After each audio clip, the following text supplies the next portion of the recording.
Christmas Eve. Snow everywhere. Victoria Phillips stands outside with nowhere to go. Her in-laws just threw her out. Pregnant, obese, cold. The door slams behind her and the house goes quiet. Her hands are shaking so badly she almost drops her phone. She texts the only number she remembers, someone she thinks will help. "Please, they kicked me out. I'm pregnant. I have nowhere to go." She doesn't know she typed the wrong number. The reply comes fast. "Send your location." Her heart jumps. Someone is coming. 15 minutes later, headlights cut through the snow. A black car stops in front of her. 3 men step out. The one in front doesn't smile. He doesn't ask her name. He grabs her arm hard. "You're late," he says. "Get in, now." She tries to explain. "I think there's a mistake." He doesn't listen, because he believes she is someone else, someone important, someone who sent him a secret rescue signal. The car doors lock. Only later will he realize the truth, and when he does, he won't let her go, because the help she begged for was never meant for her, and one wrong text just put her in a place worse than the street she was kicked out onto. Stay with this story, because the mistake doesn't save her life, it destroys it. Before the story continues, let me say this. If any of these stories comfort you, entertain you, or make you feel understood, please subscribe. It's free, but it means everything to this channel. Now, let's continue. The cold bit through Victoria Phillips' coat like tiny knives. Christmas Eve should have been warm, should have been family, should have been the smell of cinnamon and pine needles, laughter echoing through the house, her hands wrapped around hot cocoa while her husband rubbed her swollen belly.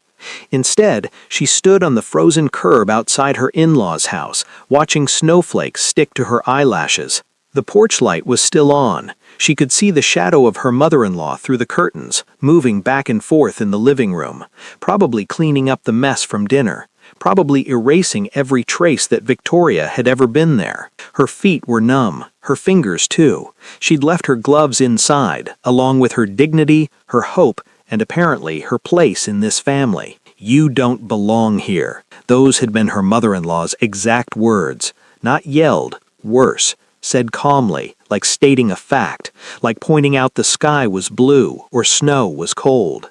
Victoria's husband, Marcus, had stood there, just stood there, his father beside him, arms crossed, his sister smirking from the doorway. "Marcus?"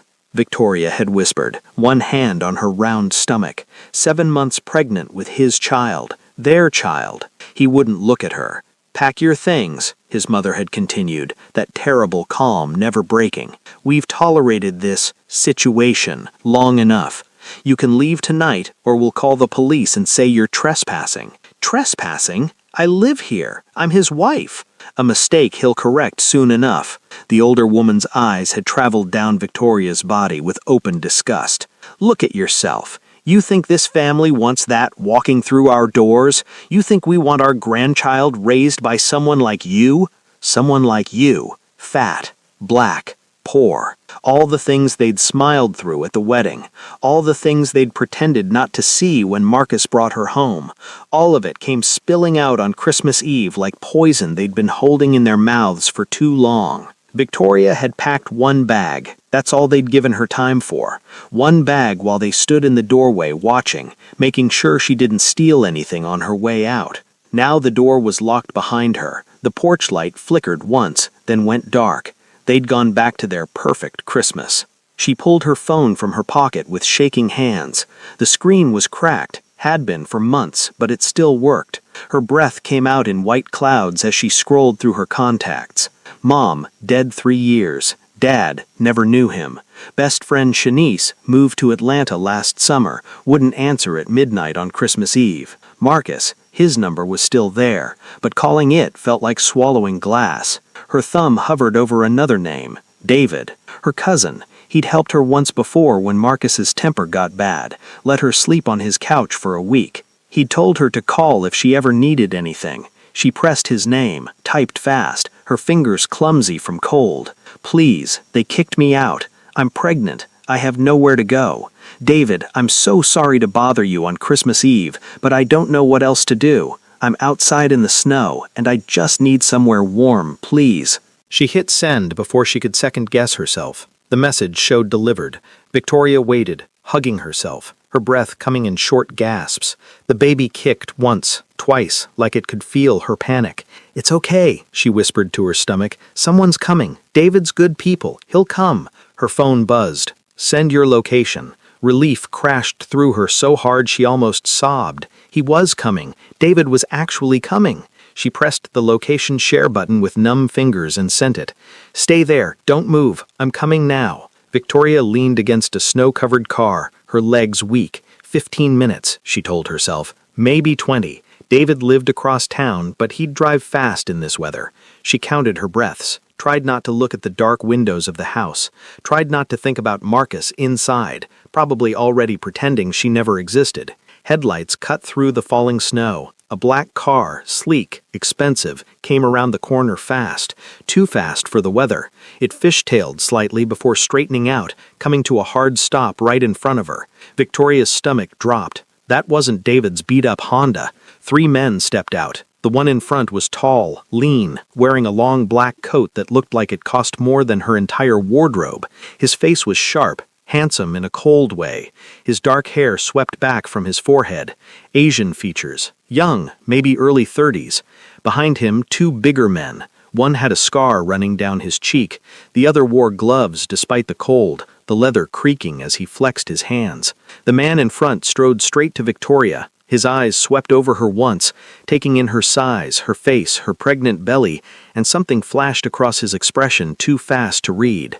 "You're late," he said. His accent was thick, Korean maybe. His voice was rough, impatient. "Signal should have come 2 hours ago." Victoria blinked. What?" He grabbed her arm, not gentle. His fingers dug in through her coat. "No time for questions. Get in, now." "Wait," she tried to pull back, but he was stronger than he looked. "I think there's been a mistake." "Mistake?" He glanced at his men, something dark crossing his face. "You sent distress signal. We came. That's protocol. I texted my cousin. In car." He wasn't listening. He was already pulling her toward the open door. "Area not secure. They could be watching." "Who could be watching?" "Listen, I don't know who you are, but if you're watching this, comment below where you're from and hit that like button. And if you want more intense stories like this, subscribe to Love and Tension right now, because what happens next is going to shock you." The scarred man opened the back door. The man holding Victoria, the one who seemed to be in charge, practically shoved her inside. She stumbled onto the leather seat, her bag falling from her hand. "Hey, you can't just—" He slid in beside her. The door slammed, the locks engaged with a heavy click that made Victoria's heart stop. "Drive," the man said in Korean to the driver. "Take southern route. Check for tails."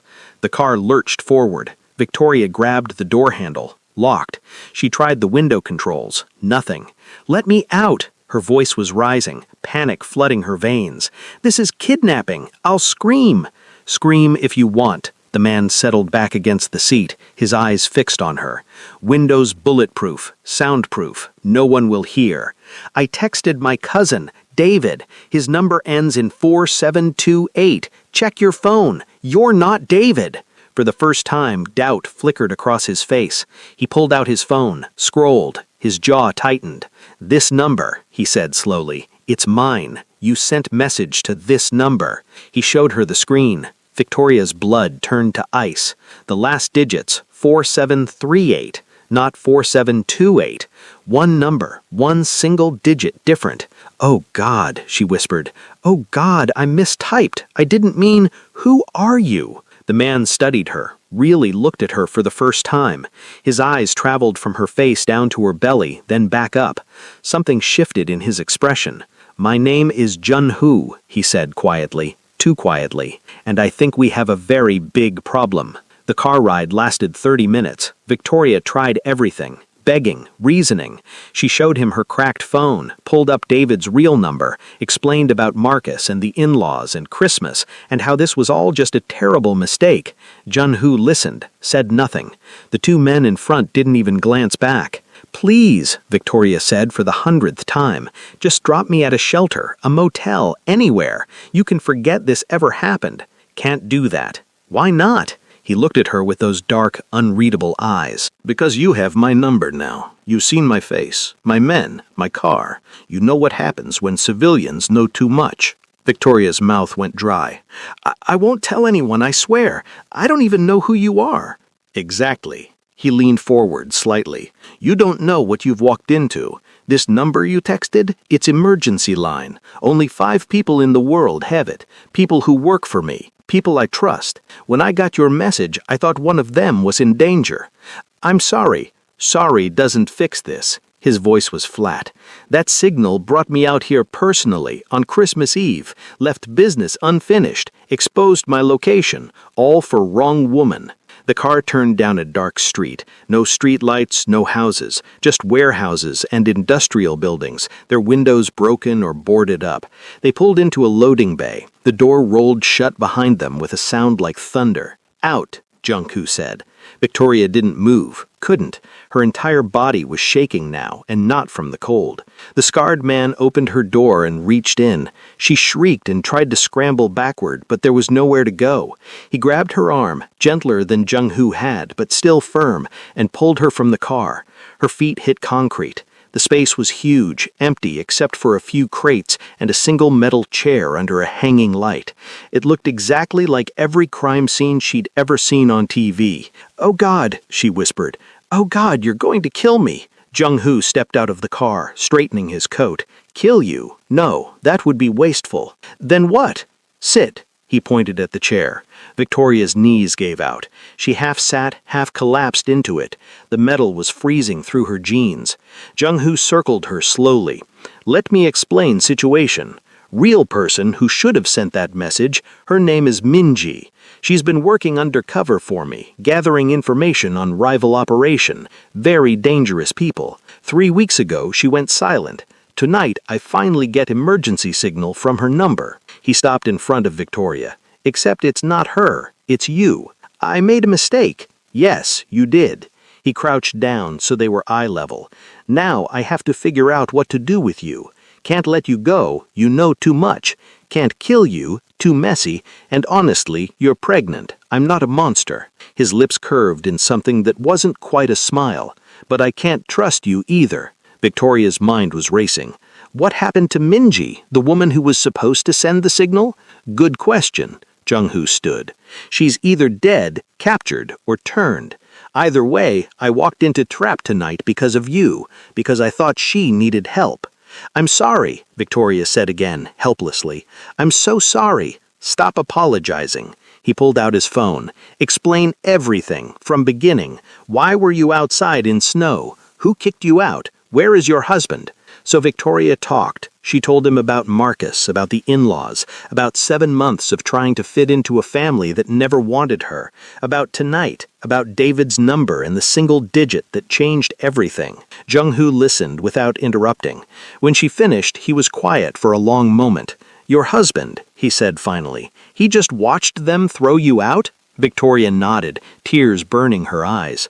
"And they kept his child, their grandchild. They said they'd take the baby after it's born, raise it properly, without me." Something dangerous flashed across Jung-Hoo's face. "They planned to take your child? That's what his mother said, that I could give birth and then disappear. They'd tell the baby I abandoned it or something." Jung-Hoo turned away, speaking rapid Korean to his men. They responded in the same language, their voices low. Finally, he turned back to Victoria. "New plan," he said. "You stay here tonight. Tomorrow, I deal with Minji's situation, then I figure out what to do with you." "Here?" Victoria looked around the freezing warehouse. "I can't stay here. It's Christmas. I'm pregnant. You need to be alive." His voice cut through her protests. "Right now, you're safest here. You go to shelter, Marcus and his family find you, what happens? You go to police, they don't believe you, send you back to husband? You wander streets?" He shook his head. "You'll freeze, or worse." He walked to one of the crates and returned with a heavy blanket, tossed it to her. "There's a bathroom in back, running water. Sang-hyun will bring food." He nodded at the scarred man. "Try to sleep. Tomorrow we talk more." "You're leaving me here?" Victoria's voice cracked. "Alone?" "Not alone. Sang-hyun stays. He won't hurt you, but he also won't let you leave." Jung-hoo headed for the car. "Oh, and Victoria, don't try calling for help. Signal doesn't reach. And even if it did," he paused at the car door, "no one knows you're here. No one is coming for you. Understand?" Victoria understood. She was trapped. The car doors closed. The engine started. Jun-hoo and one man drove away, leaving her with Sung-hyun, who settled onto a crate near the door with his phone, completely ignoring her. Victoria pulled the blanket around her shoulders and tried not to cry. One wrong number. One single digit. And now she was here. Victoria didn't sleep. How could she? Every sound made her jump. The settling of the building, the distant traffic, Sung-hyun's occasional cough, the baby rolling inside her, restless and uncomfortable. She spent the night curled in the chair, the blanket wrapped tight, replaying everything. If she'd just double-checked David's number, if she'd called instead of texting, if she'd never married Marcus in the first place, if. Dawn came slowly, gray light filtering through the high windows. Sung-hyun stood, stretched, and disappeared into what Victoria assumed was the bathroom. When he came back, he had 2 bottles of water and a wrapped sandwich. He set them on the floor near her chair without a word. "Thank you," Victoria whispered. He returned to his crate. The sandwich was turkey and cheese. It tasted like cardboard, but Victoria forced herself to eat. The baby needed food, even if she didn't want it. Around noon, the garage door rolled up. Jun-hoo's black car pulled in, followed by a second vehicle, a silver sedan. Jun-hoo got out, and so did someone else. A woman. She was small, thin, with black hair pulled into a severe bun. Her face was bruised, one eye swollen nearly shut. She moved stiffly, like her ribs hurt. Sung-hyun grabbed her arm and led her to a second chair. Where had that come from? Setting her down roughly, Jun-hoo approached Victoria. "Good morning. You eat?"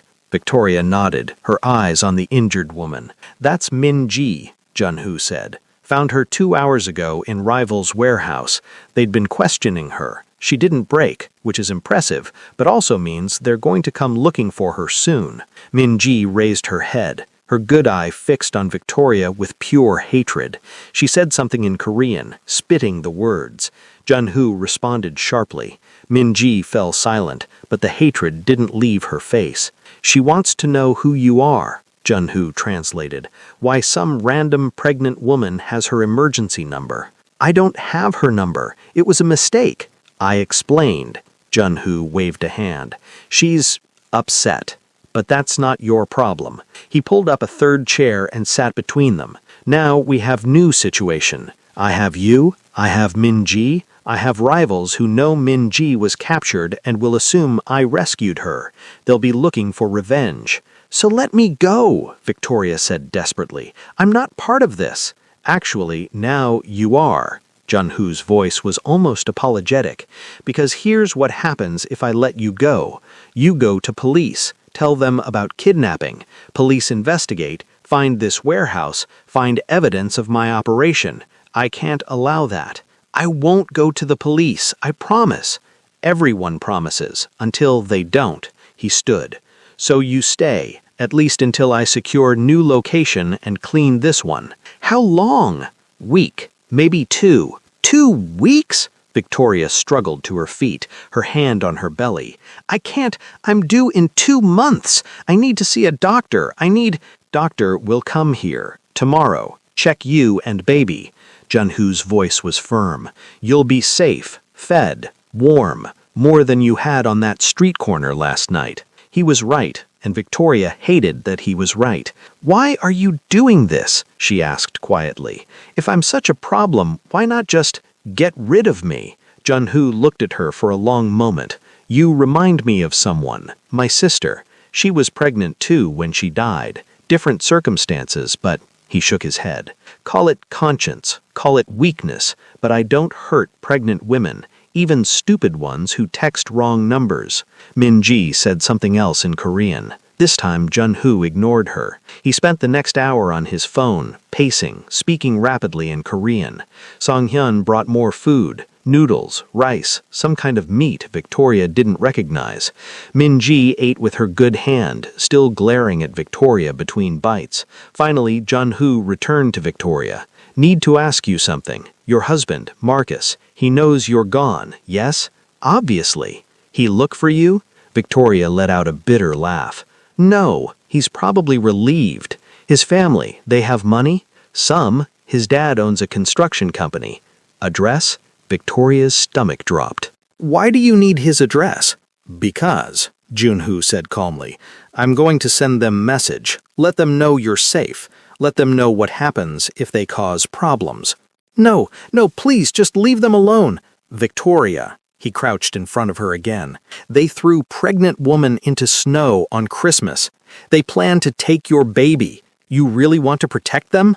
I don't want anyone hurt. No one will be hurt. Just scared, little bit." His smile was cold. "Address, now." Victoria gave it to him, hated herself for it, but gave it anyway. Jun-hoo made another call, spoke quickly, hung up. "Done. My men will visit tonight. Leave message on their doorstep. Nothing violent, just reminder that you're not alone anymore." Victoria didn't know how to feel about that. Part of her, the part that still remembered her mother-in-law's disgusted face, felt a dark satisfaction, but the rest of her was terrified. This wasn't protection, this was ownership, and she was beginning to understand the difference. 3 days passed. Victoria fell into a strange routine. Wake up on the cot Sang-hyun had brought, better than the chair at least. Eat breakfast, wait, eat lunch, wait more. The doctor came once, an older Korean man who spoke little English but examined her thoroughly, checking the baby's heartbeat with a portable monitor. He gave Jun-hoo a thumbs up and left. Min-ji was kept in a separate room now. Victoria could hear her sometimes, arguing with Jun-hoo in Korean. She'd recovered somewhat. Her eye was open now, the swelling gone down, but she still moved carefully. On the 4th night, Victoria couldn't sleep. Again. The baby was doing gymnastics, pressing on her bladder. She made her way to the bathroom, using the small flashlight Sang-hyun had given her. On her way back, she heard voices, Jun-hoo and someone else, not Min-ji, a man. Victoria froze in the shadows. "You can't keep her here forever, Hyung." The voice was younger than Jun-hoo's, also Korean accented but smoother. "She's a witness, a liability." "I know," Jun-hoo sounded tired, "but I can't just... Can't or won't." The younger voice was closer now. "You've gone soft. This is why I should be running things. You let feelings get in the way." "Careful, Tae-young." "Tae-young." Victoria filed the name away. "I'm just saying what everyone's thinking. The pregnant woman, Min-ji, they're both problems. 2 birds, 1 solution." "No." "No?" Tae-young laughed. "Brother, you're not thinking clearly. The rivals know we have Min-ji. They'll come for her. When they do, they'll find the pregnant one too. Then what? You think they'll show mercy?" Silence. "Let me handle it," Tae-young said. "Clean, quick. They'll just disappear. Problem solved." Victoria's blood turned to ice. "I said no." Jun-hoo's voice was hard now. "She's under my protection. Since when do you protect random civilians? Since she became my responsibility." Footsteps. "Go home, Tae-young. I'll deal with this my way. Your way is getting us killed. Then challenge me properly. Take leadership. But until then, you follow my orders." More footsteps. The sound of a door opening and closing. Victoria waited in the shadows, her heart hammering. Slowly, quietly, she made her way back to her cot. She didn't sleep at all that night. The next morning, Jun-hoo seemed different, distracted. He brought breakfast himself, eggs, toast, orange juice, and sat with Victoria while she ate.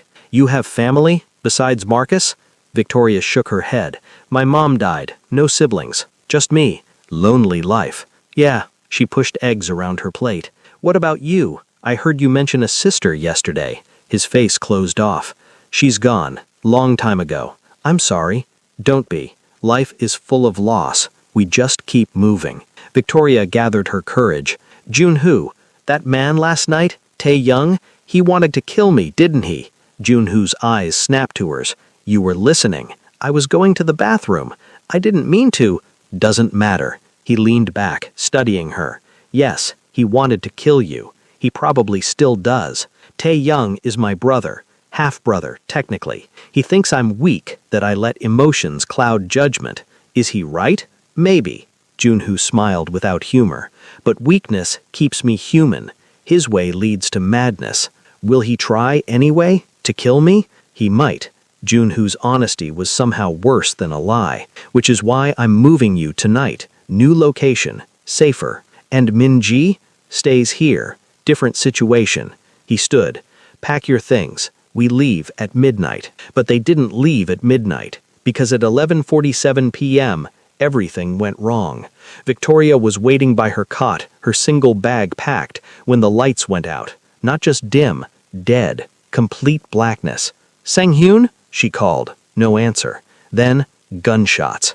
Victoria screamed and dropped to the floor, her hands over her belly. More gunshots. Shouting in Korean, glass breaking. She crawled toward the wall, her breath coming in panicked gasps. The baby was kicking frantically, responding to her fear. Footsteps running, more shouting, a door slamming. Then, silence. Victoria waited, pressed against the cold concrete, counting her heartbeats. The lights flickered back on. Junhoo appeared in the doorway. His coat was torn, blood on his sleeve. His or someone else's, Victoria couldn't tell. "Are you hurt?" he asked. She shook her head, unable to speak. "Good. Get up. We're leaving now." "What happened?" "Rivals found us. Min-ji had a tracker we didn't find, led them right here." He grabbed her arm, pulling her up. "Come on!" They ran through the warehouse. Victoria saw Sang-hyun by the door, holding his gun, blood running down his face. Saw another body on the floor, one of the attackers. Saw Min-ji being dragged by another man, her hands tied. Junhoo shoved Victoria into a car, not his black one, a different vehicle, smaller. He jumped in beside her, and the driver floored it, tires screaming. Victoria looked back through the rear window, saw the warehouse, saw figures emerging, raising guns, saw the muzzle flashes as they opened fire. The rear window exploded. They drove for 2 hours, switching cars twice, taking random turns and back roads. Victoria spent the whole time curled in the back seat, arms over her head, sure every second would be her last. Finally, they stopped at another building. This one looked like an old apartment complex, most of the units boarded up. Junhoo led her inside, up 3 flights of stairs, into a small room with a mattress on the floor and nothing else. "Stay here," he said. "Don't leave, don't call anyone. Understand?" Victoria nodded numbly. He left. She heard locks engaging. She was alone again. Victoria sank onto the mattress and finally let herself cry. Great heaving sobs that shook her whole body. The baby rolled and kicked, distressed by her distress. "I'm sorry," she whispered to her belly. "I'm so sorry, baby. This is all my fault." Hours passed, maybe days. Victoria lost track. Someone, not Junhoo, not Sang-hyun, someone new, brought food and water, left it by the door, didn't speak. She tried the door once, locked solid. The window was boarded from the outside. Prison. She was in prison. On what Victoria thought was the 3rd day, the door opened. Tae-young walked in. He was younger than Junhoo, maybe mid-20s, with the same sharp features but softer. He smiled at her, and it was genuinely warm. "Hello, Victoria. I'm Tae-young, Junhoo's brother." Victoria pressed herself against the wall. "Stay away from me." Hey, I'm not here to hurt you." He raised his hands, showing they were empty. "I'm here to help. I brought you something." He set down a bag. Clean clothes, real food, phone charger. Victoria didn't move. "Look, I know you overheard us that night. I know you're scared, but I need you to understand, I wasn't actually going to kill you. I was testing my brother. He's been unstable lately. I needed to see if he'd protect you or do the smart thing. The smart thing being murder? The smart thing being cutting losses." Tae-young sat on the floor, casual. "But he protected you, which means he cares, and that's a weakness I can use." Victoria's stomach turned. "Use for what?" "To take over, to fix this organization before his emotional decisions get us all killed." He leaned forward. "Here's what's going to happen. Tomorrow, rivals will attack again. They know about this location. I made sure of it. When they come, Junhoo will try to protect you, and he'll die doing it." "No!" Unless, Taeyong held up a finger, unless you help me. You call him right now, tell him you've been moved, tell him you're in a different location, send him away. When the rivals attack, he won't be here, won't get caught in crossfire. He lives, I take over, everyone wins. Except me. I'll be here when the rivals come. That's the beauty of it. You won't. Taeyong smiled. I'll move you before they arrive, hide you somewhere safe. After it's done, after I'm in charge, I'll let you go, give you money, new identity, whatever you need. You disappear, start fresh. Victoria stared at him. Why would you help me? Because you're leverage, and unlike my brother, I don't let leverage go to waste. He stood, pulled out a phone, not hers, a burner. Call him, send him away, save his life. Or don't, and watch him die tomorrow trying to protect you. Your choice. He set the phone on the mattress and left. Victoria looked at the phone, looked at the door, looked down at her belly. This was impossible. Jun-Hoo had kidnapped her. Held her prisoner. She should want him gone. Should want to escape, but Taeyong was worse. She could feel it. The way he smiled, the way he talked about leverage and weakness. Jun-Hoo was dangerous, but he had lines he wouldn't cross. Taeyong had no lines at all, and if Taeyong took over, Victoria picked up the phone. The attack came at dawn. Victoria woke to gunfire. Again. She was getting horribly used to that sound. She ran to the boarded window, peering through cracks in the wood, saw cars pulling up, men with guns, different men than before. These wore red scarves around their necks. The rivals. Screams from downstairs, more gunfire, a door crashing open. Victoria grabbed the bag Taeyong had brought, pulled out the phone. No signal. He'd lied about that too. Footsteps pounding up the stairs. Her door burst open, but it wasn't the rivals. It was Jun-Hoo. His face was hard, desperate. Why didn't you call? I waited for your call. Victoria stared. You knew about Taeyong? Of course I knew. He's my brother. I know how he thinks. Jun-Hoo grabbed her arm, pulled her toward the door. He wanted me gone so he could kill you and blame it on rivals. But I didn't leave. I never left. They ran down the hallway, saw Sang-hyun at the stairs, firing down at the rivals climbing up, saw Taeyong emerging from a room, gun in hand. Taeyong saw them, his face twisted. You should have left, brother. He raised his gun, not at Jun-Hoo, at Victoria. Jun-Hoo threw himself in front of her. The gunshot was deafening in the narrow hallway. Jun-Hoo stumbled. Blood bloomed across his shirt. No! Victoria screamed. Sang-hyun turned, fired at Taeyong. Missed. Taeyong ducked back into the room. More rivals on the stairs. Sang-hyun went down, taking two of them with him. Jun-Hoo grabbed Victoria's face with bloody hands. Backstairs, end of hall, fire escape. Go, now. You're shot. Go. He shoved her away, turned to face Taeyong's room, raising his own gun. Victoria ran, down the hall, through a door, down metal stairs that clanged with every step. Behind her more gunshots, screaming. She burst out into an alley. Freezing air hit her lungs. Ran, didn't look back. Ran until her legs gave out 2 blocks away, collapsing against a dumpster, gasping, hands on her belly. The baby kicked. Still alive, still okay. Sirens in the distance. Someone had finally called the police. Victoria looked back toward the building, smoke rising from the windows. No sign of Jun-Hoo, no sign of anyone. She pulled herself up, started walking, away from the building, away from the sirens, just away. Her phone, her real phone, still in her original bag, buzzed. A text from David, her cousin. Hey, Merry Christmas. Sorry I didn't respond yesterday. Phone died. You okay? Victoria stared at the message, typed back. Wrong number. Sorry. deleted his contact, and kept walking into the cold morning. Victoria stood in the hospital bathroom, staring at her reflection. The baby, a girl, 7 pounds, healthy, was sleeping in the nursery. Victoria had given birth alone, no family, no visitors, used a fake name, paid cash she'd found in one of Tae-young's bags. She'd been living in a motel for 3 months, working under the table at a laundromat, saving every dollar. No sign of Junhoo, no sign of Tae-young, no sign of any of them. The news had reported a gang shootout on that morning in January, multiple casualties, no survivors identified. Marcus had tried calling twice, she'd blocked his number. The in-laws hadn't looked for her at all. Victoria splashed water on her face, tried not to think about the way Junhoo had looked at her with blood on his hands, tried not to wonder if he'd survived, tried not to care. A knock on the bathroom door. "Miss Phillips, your daughter is awake." Victoria dried her hands, walked out to the nursery. Her daughter's eyes were open, dark and alert.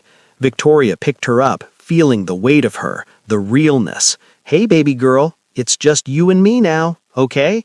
The baby made a small noise, not quite a cry, not quite a coo. Victoria held her close and walked to the window, looked out at the city, at the snow falling again, softer now, peaceful almost. Somewhere out there, Marcus was living his life. The in-laws were pretending she never existed. Somewhere out there, Tae-young might be running an empire, or rotting in prison, or dead.